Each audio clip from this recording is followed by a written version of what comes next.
Even now, I still remember how beautiful the sunset looked above Mount Salak. After Menara Seda and the tunnel, standing beside Ratih felt like the first real peace I'd known in years. For a while, I believed the mountain's nightmare was finally over. I had no idea that within moments, everything I believed about myself would completely shatter. The sky slowly turned orange as cold winds swept across the overlook. Below the cliffs, thick fog drifted through the forest while sunlight faded behind the horizon. The atmosphere felt strangely peaceful after the hike's tension. For a few quiet moments, it genuinely felt like Ratih and I had finally escaped the fear surrounding us. Begus sat near the campfire nearby, organizing gear before nightfall. Every now and then, he glanced at Ratih and me with an unreadable expression. After everything at the checkpoint and the forest clearing, part of me increasingly felt like Begus was quietly waiting for something unavoidable to finally happen. Ratih sat quietly beside me, sunset light reflecting across the foggy valley below. Her presence felt different tonight, not distant, but like someone desperately holding on to a peaceful moment before losing it forever. The quiet sadness in her demeanor made my chest grow heavier with every passing minute of silence. I finally admitted what I'd been avoiding for so long. "You're the only thing that still makes me feel normal anymore," I said it softly, staring at the sunset. The moment the words left my mouth, Ratih's eyes filled with emotion. She quietly lowered her head to her hands, unable to respond right away. Ratih stayed silent as cold winds swept through the trees. When she finally looked back, tears were already forming in her eyes. Seeing that expression made my stomach tighten painfully. It felt like she was emotionally bracing herself for something heartbreaking long before I understood why. I reached for her hand, forcing a small smile. "I mean it," I said softly, "after everything we survived. I don't want to lose you too." The moment I said it, Ratih covered her face, failing to hold back tears. That reaction frightened me more than any paranormal encounter we'd ever faced. I thought she was just overwhelmed from the hike. Then she softly whispered, "I'm trying so hard not to lose you." She avoided my eyes completely. Her words carried no romance, only a quiet, devastating weight I couldn't yet understand. My chest tightened with every syllable she spoke. Before I could ask what she meant, Begus's phone rang loudly near the campfire. The sound shattered the quiet evening atmosphere. Something about the timing made my stomach tighten. The moment Begus answered, his expression shifted instantly, draining the peace from the overlook. Begus listened in silence, slowly standing by the fire. As the call went on, his expression grew heavier. Ratih noticed immediately. The peaceful warmth vanished, replaced by a sudden, suffocating tension. Before he even hung up, I already felt a deep, quiet dread settling in my chest. Begus finally lowered the phone, staring into the darkening forest. Neither of us spoke. Then he quietly said something that instantly turned my blood cold. Another rescue team found human remains deeper in Mount Salak several days ago. He refused to meet my eyes. At first, I didn't understand why their reactions were so devastating. Mount Salak had seen disappearances before. But then Ratih started crying again while Begus stood in heavy silence. The emotional weight between them suddenly felt terrifyingly personal, though I couldn't yet explain why. I asked why they were so disturbed. The silence stretched, heavy and suffocating. Finally, Begus looked at me and quietly said something that made my chest tighten. "The rescue team identified the body earlier this week, and the identification matched your name." I couldn't process the words. They felt impossible. I waited for someone to laugh, to call it a mistake, but neither moved. Ratih cried silently beside me while Begus stared into the trees, his face heavy with exhaustion and quiet grief. The truth was settling in, and it terrified me. I told him it had to be wrong. Similar gear. A mistake. Damaged remains. I clung to rational explanations, but the more I spoke, the more terrified Ratih looked. Her reaction frightened me more than the impossible revelation itself. She knew, and her silence confirmed it. Begas pulled folded documents and photos from his jacket. My stomach tightened instantly. I recognized some from the abandoned checkpoint, but these were clearer, more complete. Deep down, I was already terrified to look at them closely, but I couldn't look away. Begas handed me a photo as fog drifted across the overlook. It showed the original rescue years earlier at the same clearing. Exhausted volunteers stood in heavy rain under dim emergency lights. But the moment I looked at the center of the image, my entire body froze. Beneath emergency coverings lay a body wearing the exact hiking jacket I'd worn that day. I couldn't breathe. The figure looked horrifyingly familiar. As I stared deeper, fragmented memories violently flooded back, shattering the calm I'd clung to for years. Rain, cold wind, thick fog swallowing the trees as distant rescue voices echoed through the dark. The memories were terrifyingly vivid now.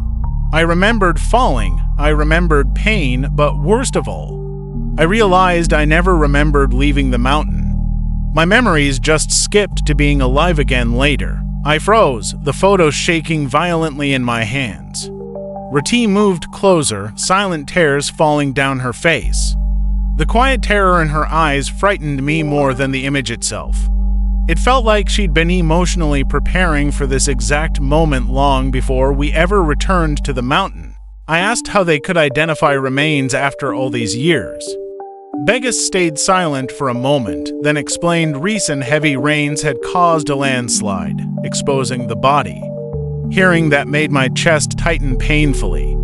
It meant my body had been hidden on the mountain this entire time. I desperately clung to rational excuses, mixed identities, similar gear, a simple mistake. I repeated them aloud, begging reality to make sense. But before I could finish, Begas quietly handed me another photograph from the recent recovery operation. My hands trembled as I took it. The new photo showed a partially exposed skeleton surrounded by wet soil and collapsed roots. But what destroyed me wasn't the remains. Hanging from an exposed arm bone was the old bracelet my sister gave me before I traveled to Indonesia, the exact one I remembered wearing. The moment I recognized the bracelet, something inside me completely collapsed. Suddenly, every impossible detail aligned. The missing time, distorted reflections, hikers ignoring me, Ratih's quiet sadness. Deep down, I'd already known the truth long before I was ready to say it aloud. Silence swallowed the overlook. Ratih covered her mouth, crying silently. Begas stood several meters away near the fire, giving me space to break. The quiet between us felt more horrifying than any paranormal encounter we'd ever survived. It was the sound of an impossible reality settling in. I stared at the shaking photos in my hands and finally whispered the only question left: if my body was still on Mount Salak this whole time. My voice cracked. I didn't want the answer, but the horrifying truth was already unavoidable. Then what exactly came back from the mountain? Ratih immediately broke down completely. Seeing her shatter emotionally destroyed something inside me far worse than the revelation itself. I suddenly realized she never stayed because she understood what I'd become. She stayed because, despite the impossible, she still loved me anyway. Begas slowly walked closer as the last sunset light vanished, replaced by cold blue darkness. The peaceful atmosphere was gone. We stood somewhere between reality and memory now. It felt like the mountain was finally forcing years of hidden truths into the open, leaving nowhere left to hide. Begas quietly explained old mountain stories about hikers who disappeared emotionally before vanishing physically. Some returned changed, some continued existing for years without realizing part of themselves never actually left. Hearing it instantly reminded me of Casablanca Tunnel's impossible loops. I desperately needed a label. A ghost, a spirit, a hallucination, anything stable to hold on to.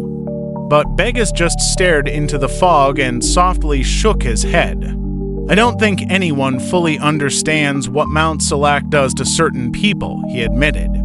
The uncertainty terrified me more than certainty ever could. Suddenly, another memory violently resurfaced. I remembered lying injured alone in the rain-covered forest, unable to move. I heard distant rescue voices desperately searching through the fog, but worst of all, I remembered realizing nobody could hear me screaming, no matter how loudly I called.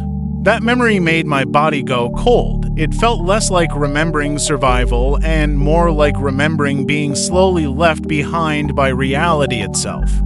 Ratih noticed my expression and quietly grabbed my arm. "Please don't disappear," she whispered through tears. Her fear shattered me. I realized she'd been terrified of losing me all along. Night completely covered the mountain as cold winds swept through the trees. Despite the horrifying revelation, part of me desperately wanted to believe things could return to normal. But deep down, I felt normal life slipping further away. The boundary between my existence and reality was quietly dissolving. Headlights suddenly pierced the fog down the mountain trail. Several rescue vehicles slowly approached the overlook, emergency lights reflecting faintly through the trees. My stomach tightened instantly. Before they even stopped, I already knew exactly who was inside those vehicles. Exhausted rescue workers stepped out, speaking quietly with Vegas behind them. A smaller van arrived carrying people I immediately recognized: my mother, my younger sister, my older brother. The moment I saw them standing beneath the mountain fog, I genuinely felt like my chest stopped completely. Overwhelming relief hit me first. Seeing my family felt comforting despite the horror. For seconds, I forgot the photos and revelations. I started walking toward them through the fog, expecting confusion or joy. But the closer I got, the more wrong their expressions gradually became. Nobody looked shocked, nobody ran to me or called my name. Instead, my mother immediately started crying while my sister quietly covered her mouth, struggling to hold herself together. The atmosphere felt less like a reunion and more like grieving people visiting somewhere deeply painful after losing hope. My older brother stepped forward through the fog, quietly holding out the second bracelet from the matching pair my sister gave us. Fragmented memories returned violently. I remembered promising my family I'd return home safely after this trip, but somehow, I never actually did. I couldn't speak as my family quietly cried in the cold fog. Ratih stood silently behind me while Vegas spoke with the workers.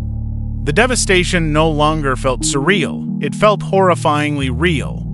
I finally understood. My family wasn't here to reunite with me. They came to retrieve my remains. My mother slowly approached through the darkness, tears falling silently.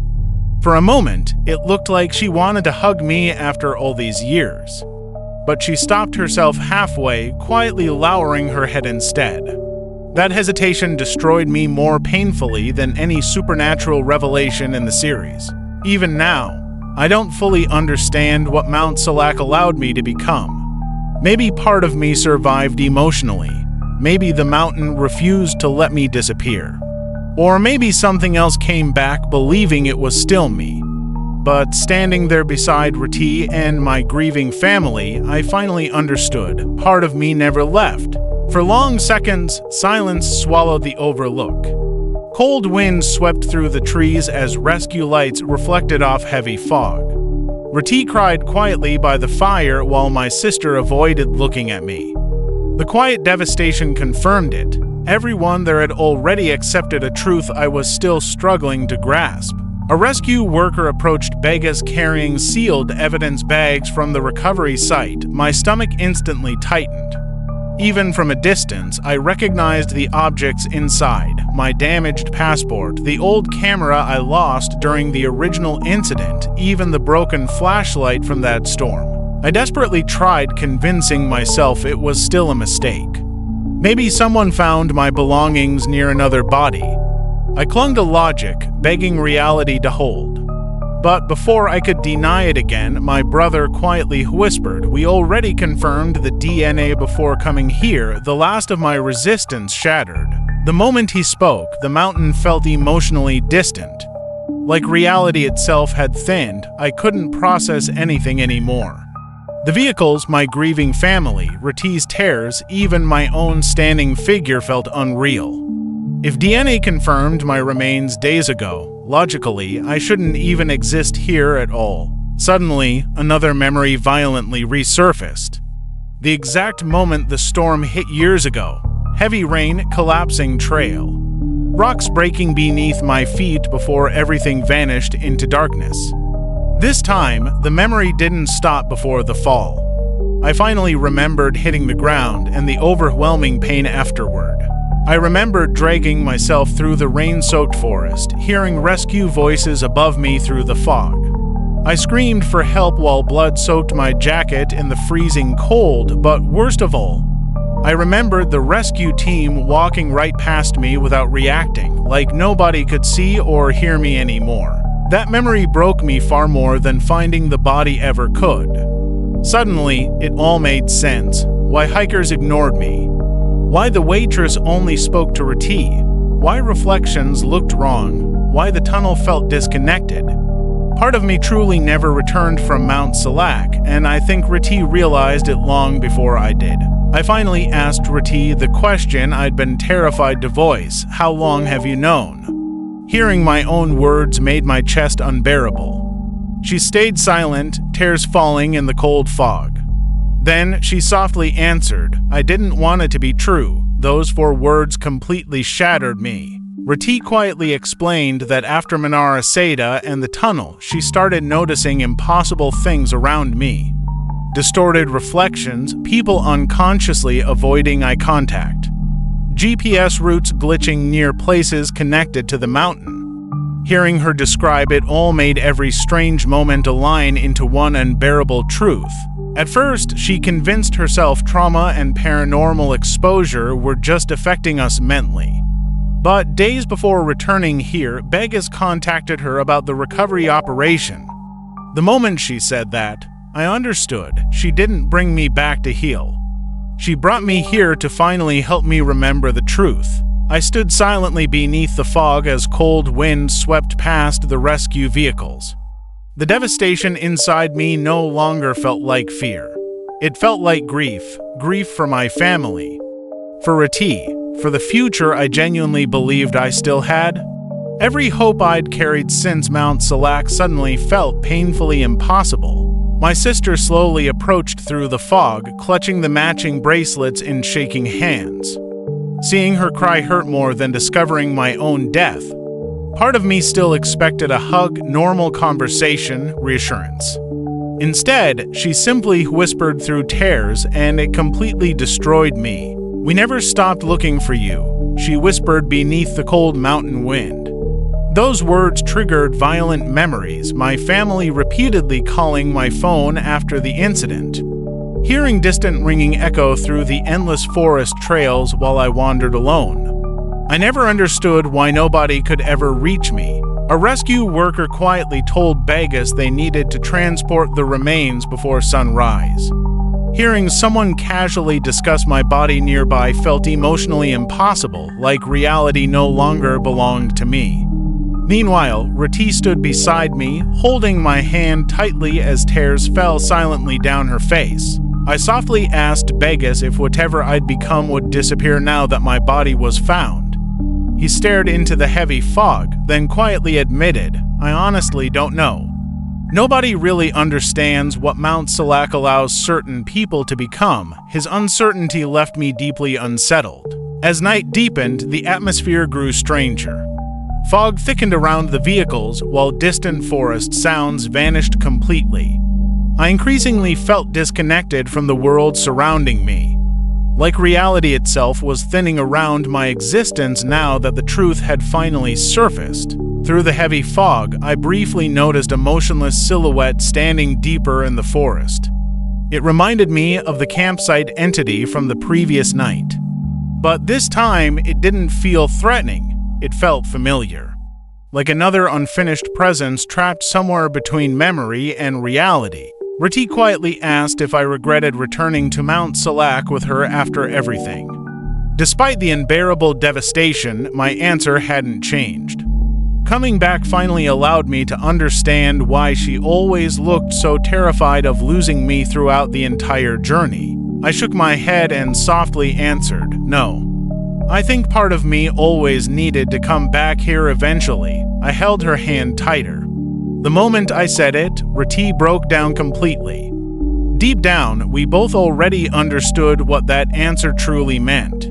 Even now, I don't fully know if what returned from Mount Salak was truly me, a preserved memory, or something the mountain refused to let disappear.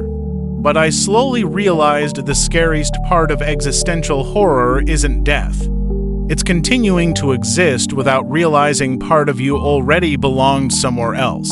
For long moments, Ratih and I stood near the overlook while the rescue team quietly prepared equipment. Cold fog drifted through the trees as distant emergency lights pierced the dark. Despite the unbearable truth, I desperately wanted this moment beside her to last. Deep down, I feared I was already beginning to fade. Begus approached, softly explaining the team plan to descend before sunrise with the remains. Hearing him calmly discuss my body still felt impossible. But this time, fear gave way to overwhelming sadness. The reality of my family traveling all this way just to bring me home finally sank in completely. My mother slowly approached through the heavy fog, tears falling silently. Part of me still expected a long-awaited hug, but she only reached toward my face before stopping halfway, as if her hands physically couldn't touch me anymore. That quiet hesitation broke something inside me. The hesitation shattered me more than discovering my death ever could. My family could see me, hear me, feel my presence. Yet part of me clearly no longer belonged to their reality. Standing there in the cold mountain dark, that realization felt lonelier than death itself. My older brother quietly handed me a folded photograph from before my Indonesia trip. My family smiled at a farewell dinner. Memories violently resurfaced. I'd promised to return safely. Realizing I never kept that promise emotionally destroyed me more than any paranormal encounter ever could. I stared at the photo shaking in my hands. Ratih stood silently beside me. Begus gave us space near the overlook. Despite the horror, this moment hurt far more than anything supernatural. The terror had finally become deeply personal, irreversible, and quietly unbearable. My sister softly asked through tears, "Were you alone all this time?" Hearing it forced a devastating realization. After Mount Salak, I truly believed I survived and lived normally. But emotionally, I'd felt isolated from reality ever since that original fall. I tried to answer, but genuinely didn't know anymore. I'd spent years existing between normal life, paranormal cases, and impossible realities without understanding what I'd become. Deep down, I realized Ratih was likely the only anchor keeping me from fading completely all this time. Ratih quietly rested her head against my shoulder as rescue lights flickered nearby. Even after the horrifying truth, her warmth still felt real. That emotional connection mattered more than whether I was truly alive. Despite everything impossible, she still chose to stay beside me. A rescue worker informed Begus the remains were ready for transport. Hearing it instantly chilled me. The night was moving forward whether I accepted the truth or not. Deep down, I felt whatever impossible force kept me here after Mount Salak was finally reaching its limit. I quietly walked a short distance from the overlook, needing space. The farther I moved from the rescue lights, the stranger the forest became. The mountain felt like it was silently waiting for me in the darkness, pulling me back toward its quiet, heavy gravity. I noticed the same motionless silhouette standing between the trees. Completely still, watching. It no longer frightened me. Instead, an overwhelming familiarity washed over me. It felt like looking at another fragmented piece of myself left behind on the mountain years ago. Neither of us moved. Then slowly, the silhouette raised an arm, pointing deeper into the forest like before. This time, I understood its purpose. It wasn't trying to harm or lure me away. It simply wanted to show me something waiting deeper inside Mount Salak itself. I almost followed it without thinking, but Ratih suddenly grabbed my arm tightly from behind, just like in the fog earlier. "Please don't leave me," she whispered through tears. her fear stopped me completely. I realized she wasn't just afraid of losing me, she feared I'd vanish entirely. I slowly turned away from the trees and walked back to the overlook with Ratih. When I glanced back, the figure had already vanished into the darkness. But deep down, I knew whatever remained unfinished between me and Mount Salak hadn't completely ended yet. As dawn approached, the overlook grew quieter. Workers prepared vehicles while my family rested under emergency blankets. Despite the devastation, I strangely feared what would happen once everyone finally left the mountain. I felt deeply connected to it now in ways I couldn't explain. Begus approached, staring into the fog. After a long silence, he softly admitted, "I don't think Mount Salak kept you here by accident." His quiet words and the cold wind made my chest tighten. Part of me already feared he was completely right. Before I could ask what he meant, faint dawn sunlight pierced through the fog. Morning was finally beginning. The moment I saw the first light touch the trees, overwhelming sadness hit me. It felt like the end of something emotionally unavoidable had finally arrived for all of us. My family quietly prepared to descend with the rescue convoy. Ratih stood beside me, tears falling in the cold dawn. I wanted to tell them everything would be okay. But deep down, I realized none of us truly knew what would happen to me once they finally left the mountain. Even now, I don't know if I was truly a soul, a preserved memory, or an impossible echo refusing to fade. But standing beside Ratih as dawn rose and my family prepared to take my body home, I finally understood the scariest part of death isn't disappearing. It's realizing part of you vanished long before you noticed. As the rescue convoy prepared at dawn, heavy fog thinned beneath pale morning light. I expected to vanish after learning the truth. Instead, I still stood beside Ratih, watching the vehicles organize below. Somehow, my continued existence felt more unsettling than fading would have. My sister approached, clutching the old bracelets in shaking hands. Her face looked exhausted from crying all night, but she forced a small smile. "I'm glad we found you," she whispered through tears. Those quiet words shattered me emotionally. In that moment, I realized my family never came hoping for miracles. They came for closure. After years of uncertainty and unanswered grief, they finally found peace. Accepting that hurt more than discovering my death. Everyone I loved had already begun moving forward. Ratih stood quietly beside me, wiping tears as she tried to stay composed around my family. Despite the horror we'd just uncovered, I couldn't stop thinking about our sunset confession earlier.